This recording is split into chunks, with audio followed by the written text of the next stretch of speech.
é o Evangelho, segundo Jesus, o Cristo, a palavra eterna, a semente da vida. Ele que é a explosão criadora de todas as coisas. É o seu nome. Ontem eu falei, baseado no texto de Marcos 11, sobre a figueira sem fruto e a fé. E a minha ênfase foi no que Jesus disse: tudo quanto pedirdes, crendo, sem duvidar no coração, sem dúvida alguma, recebereis tudo. E aí alguém durante o programa me perguntou: mas que tudo é esse? Qualquer coisa? Isso não parece com a teologia da confissão positiva? E eu expliquei que não, que é tudo segundo a sua vontade.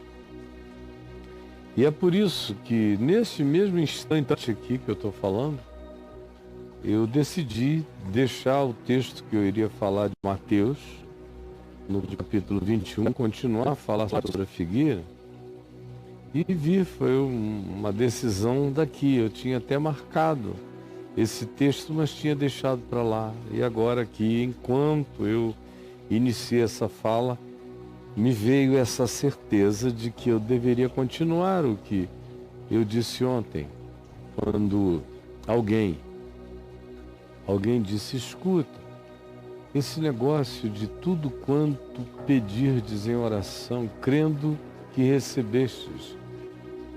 Porque se alguém crer sem duvidar, assim será com ele. E eu disse que é fé que entra no futuro. A fé é a certeza de coisas que se esperam, que ainda não chegaram, que estão no futuro ou em algum mundo paralelo que eu não conheço. E é a convicção de fatos que se não veem, de coisas que estão para além da visualização. Então eu disse que a fé que Jesus ensina saca o que não é, chama para o presente e transforma em passado grato. Lembra disso? E aí depois, durante a nossa conversa, alguém disse: escuta, mas isso não parece uma confissão positiva? E eu citei exatamente o texto que eu vou ler agora, na primeira epístola de João, no capítulo 5. Eu vou ler do verso 13 até o 18. Preste atenção, primeira epístola de João, capítulo 5, do verso 13 ao 18. Olha só o que diz. João falando, idoso, provavelmente morando em Éfeso ou em Mileto, num daqueles lugares tão cheios de significado filosófico, científico para o mundo daqueles dias.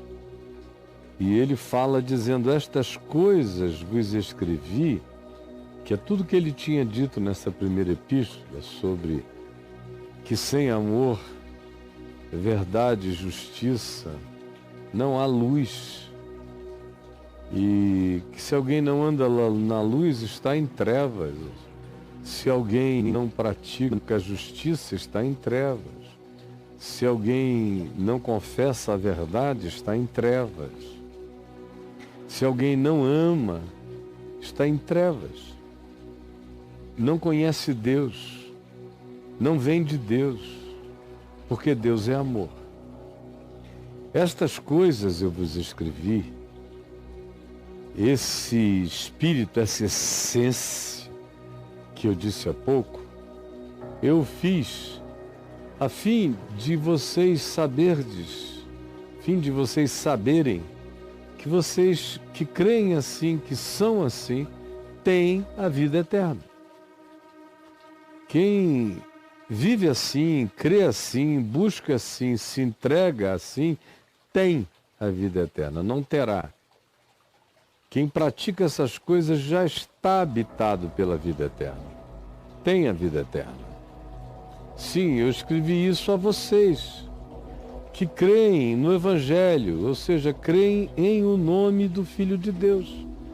Crer em o nome do Filho de Deus não é crer no nome mágico chamado Jesus, é crer na palavra dele. Isso é crer no nome dele. O nome dele é a validação de tudo que ele disse. Por isso, não existe um nome Jesus a ser crido, existe o ensino de Jesus a ser praticado, e crido, e vivido, e experimentado. E esta é a confiança que nós temos para com Ele. Ele é a confiança que, se pedirmos alguma coisa segundo a sua vontade, Ele nos ouve. Olha só. Essa confiança que a gente tem quando a nossa vida se alinha em amor, justiça, verdade, o que é igual à luz. Quando a nossa vida alcança esse alinhamento de filhos de Deus que se alinharam com Deus, foram pacificados em si mesmos pela certeza da justificação, do perdão e de que está tudo feito, e responderam a isso com um amor que pratica a justiça, que ama a verdade. Quem encontra esse alinhamento é filho de Deus e prova, experimenta os benefícios de ser filho de Deus. Tem muita gente que é filha de Deus, mas vive como filha do inferno, porque não experimenta o privilégio da fé, porque não se harmoniza nunca, não se entrega nunca, vive sempre todo desintegrado, desencontrado, vive sempre em estado de desarmonia. Como eu disse ontem, é uma fé que não opera pelo amor, é uma fé que não tira do coração o que é contra os outros. É uma fé que não perdoa desde o íntimo. Por isso, não encontra no Pai Celeste nenhuma promessa a ser realizada. Está aqui no texto de Marcos, que eu li ontem. E você lembra. Agora, João, no mesmo assunto, diz, olha, esta é a confiança. Se você alinha a vida nesse espírito, pode ter essa confiança para com Ele, que se pedirmos alguma coisa segundo a sua vontade.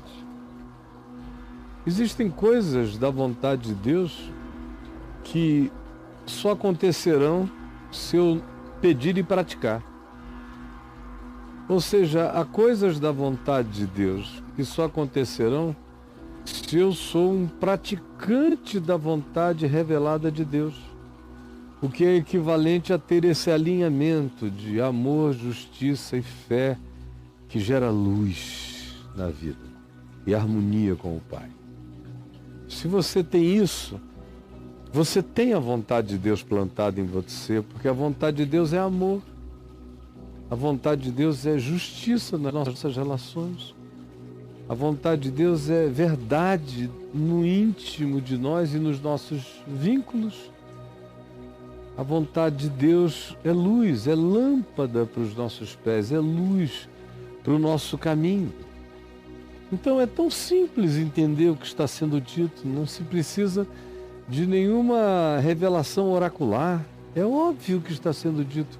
Quem conhece o Espírito de Cristo e o Evangelho, olha para isso e ensina com essa segurança que eu ensino.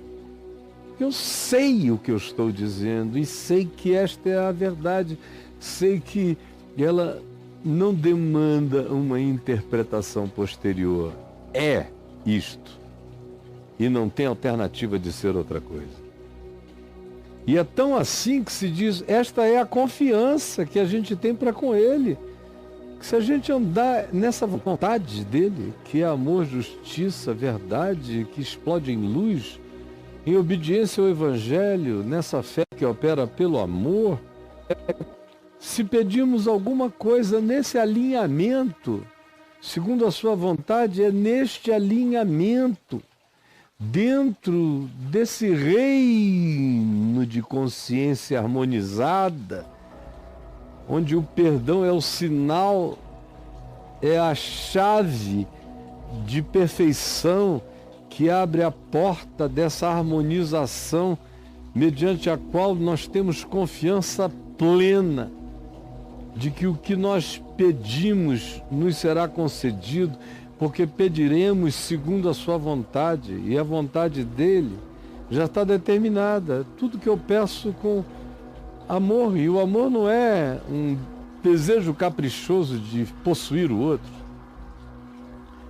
Amor é a capacidade de decidir pela liberdade dele e pelo bem de Deus para ele. Não importa se ele quer ficar comigo, andar comigo, ou gosta de mim ou não.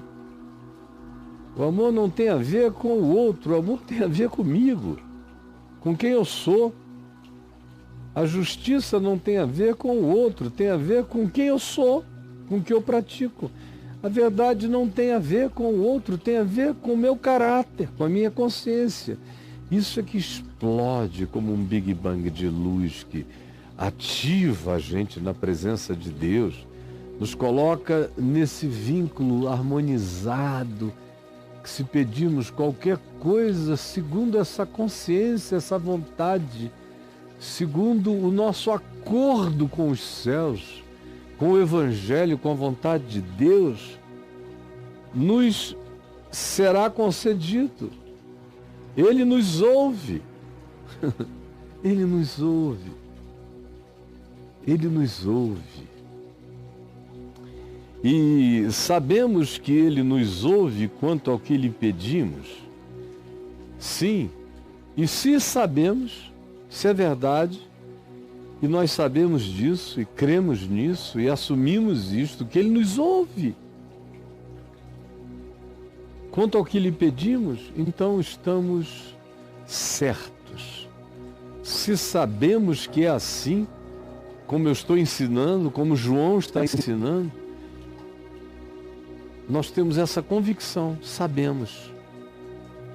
Não paira dúvida, eu não corro o risco da fé. Eu não estou aqui, como eu disse ontem, para praticar o risco da fé. A fé é certeza. Sabemos. E aqui ele diz, estamos certos de que obtemos os pedidos que temos feito, porque temos pedido o que ele quer atender. Ele não vai atender pedidos que contradigam o seu caráter. Não adianta eu pedir a Deus para Ele matar meu inimigo, para Ele destruir o que me persegue, não adianta eu pedir que Ele se vingue daqueles que eu gostaria de me vingar. Essas são orações que não vão para os céus, mas vão para o inferno. São orações a Satanás e a espíritos malignos, porque Deus é amor. Justiça, verdade e luz. E eu oro segundo a sua vontade, não dou nenhuma ideia a Ele, eu apenas entro em harmonia. Eu sei que eu não estou pedindo nenhuma ofensa aos céus. Eu sei que eu não estou demandando nenhum capricho. E eu não estou praticando nenhuma idolatria de desejos na presença de Deus, como é a oração da maioria. Por isso é que para eles a fé é um risco. Mas nós sabemos, estamos certos, de que obtemos os pedidos que temos feito a Ele. Se alguém vir a seu irmão cometer pecado não para a morte, vacilou, pedirá ao Pai, e Deus lhe dará vida aos que não pecam para a morte. Há pecados para a morte. E Por esses não digo que ninguém ore, porque existem pessoas que passam de todos os limites, que tomam posse da morte como capricho e prática cotidiana. São os que amam a morte. Não digo que vocês orem por aqueles que amam a morte, na intenção de que os pecados deles sejam perdoados, mas há pessoas que estão pecando na ignorância, na idiotice, na burrice. Por esses vocês podem orar e o Senhor lhes dará vida, ainda que eles não saibam. Seus dias serão prolongados, a graça de Deus os visitará. Toda injustiça é pecado. E há pecado não para a morte. É por esses que João diz, peçam ao Pai, para que o Pai lhes dê vida. Ainda que eles não tenham tido essa consciência, mas eles um dia a obterão. João está ilustrando com uma resposta de oração radical, que é a oração que pede perdão pelo próximo. E o Pai perdoa o próximo por causa da minha oração. Por esse que não pecou com amor pela morte. Antes cometeu os pecados humanos, da idiotice humana. João diz, olha, é tão certo que ele ouve o que lhe pedimos, que eu vou dar um exemplo. Se vocês virem um irmão que pecou não para a morte, peçam ao Pai por ele e o Pai o perdoará e lhe dará vida. O limite é quando a pessoa ultrapassa todos os princípios do significado do respeito à vida, é quando já não é mais ignorância, é aquela decisão de pecar pela mente obtusa e comprometida com a injustiça, deliberadamente. Por esses, João diz, eu não digo que roguem, porque esses são antítese da vontade de Deus, total. Mas a bondade de Deus é tão grande e a vontade dele é que ninguém se perca. E a ilustração que eu lhes dou é essa. Ele ouve orações, não apenas o que lhe pedimos segundo a sua vontade, mas ainda quando intercedemos por aqueles que não conhecem a sua vontade e praticam a injustiça por ignorância. Você quer ter uma certeza, quer saber de uma coisa de verdade? Ore por ele e Deus lhe dará vida. Seu filho, seu marido, sua mulher. Ore por ele. Os seus inimigos ignorantes, os seus adversários estúpidos, você sabe que carregam dentro de si apenas a complexidade de uma mente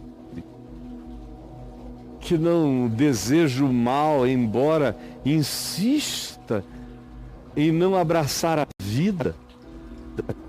A opção, ore por ele. E o Senhor lhe dará vida. Sabemos que todo aquele que é nascido de Deus não vive em pecado. Aquele que de fato foi parido pela consciência desse amor do Espírito Santo não consegue viver na prática do pecado. Ele pode ter um episódio aqui, um episódio ali, mas o coração não suporta a prática cotidiana da injustiça, da mentira, do engano, do ódio, da antipatia, não aguenta. Quem é nascido de Deus se rende, desiste disso. Então ore, sem medo. Essa é a vontade de Deus. Aquele que nasceu de Deus, o guarda. Guarda esses que são nascidos de Deus e que não vivem na prática deliberada do pecado.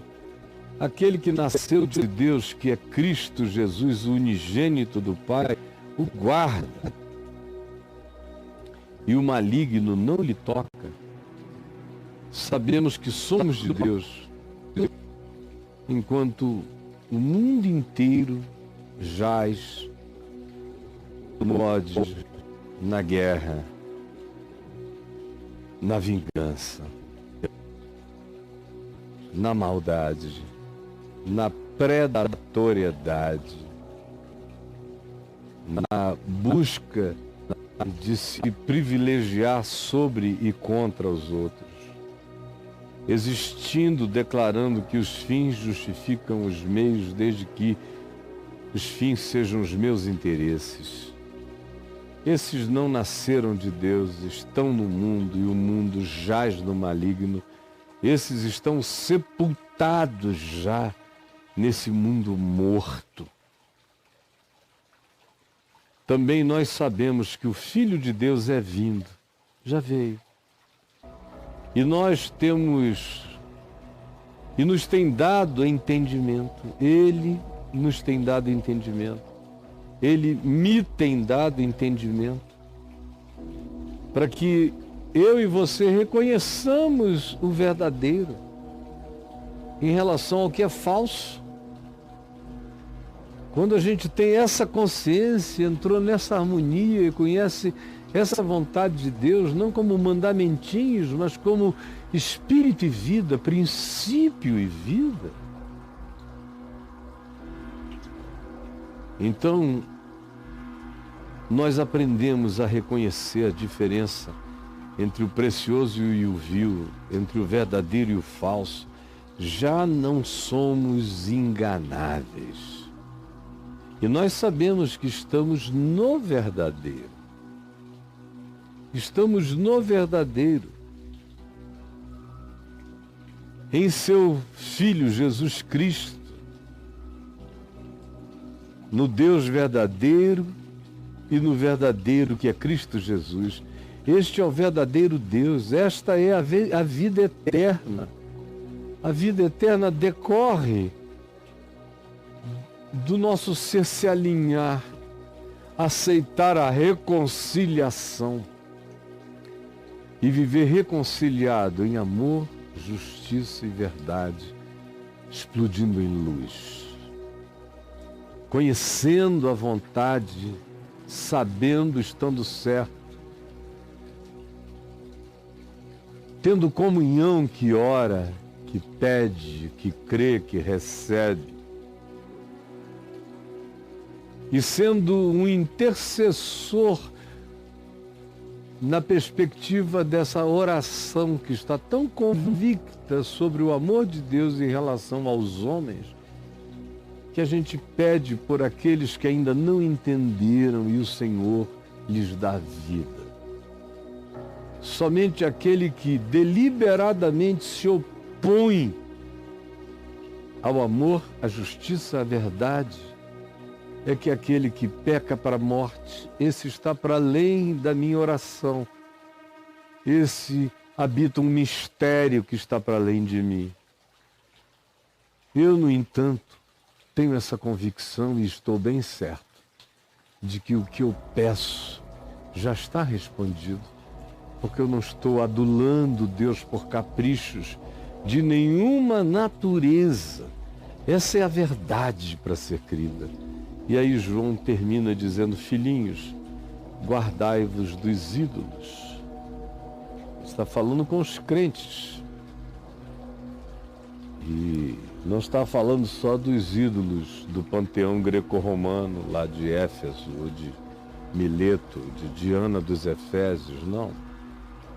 Está falando de toda sorte de idolatria. Mas eu vou deixar para falar sobre guardai-vos dos ídolos amanhã, se Deus quiser. Hoje eu peço e eu creio. Eu creio, quando eu oro por você,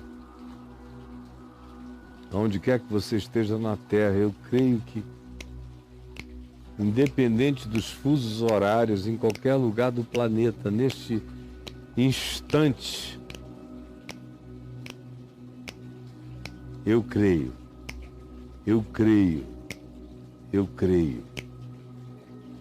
Eu creio que o Espírito de Deus está se derramando, está abraçando você. Eu creio que não há distância, espaço, tempo. Eu sou ministro do Evangelho, embaixador de Deus em Cristo Jesus, chamando os homens à reconciliação e também falando como embaixador do reino de Deus uma palavra que está acima das embaixadas do mundo, que está acima de principados, potestades e poderes. Essa é a minha loucura, esse é o meu surto na tua presença, Senhor. Eu creio que tu paras o sol. Tamanho é o meu surto, eu creio que tu ressuscitas os mortos. Tamanha é a minha loucura. Eu creio que tu curas os doentes e afofas o leito dos enfermos. Essa é a minha insanidade. E eu creio que o que eu estou pedindo aqui, que não tem nenhum poder humano na terra, todavia está repercutindo acima de principados, potestades e poderes nas regiões celestes, porque eu já estou assentado nos lugares celestiais em Cristo Jesus. Eu creio, essa é a minha loucura, esse é o meu surto. Eu creio quando disseste que aquele que crê em ti faria as obras que tu fazes e outras maiores faria, porque tu irias para junto do Pai. É por isso que eu creio nas coisas que fizeste e nas coisas maiores que tu disseste que faríamos, em harmonia ao Evangelho, em harmonia com o teu nome. E dá-nos esse coração que sabe e que tem certeza. E salva-nos de dúvidas, ou de praticarmos a fé nos riscos, a fé nas probabilidades. Nós não somos das probabilidades, nós cremos que os impossíveis dos homens são possíveis para Deus. Em nome de Jesus. Amém e amém.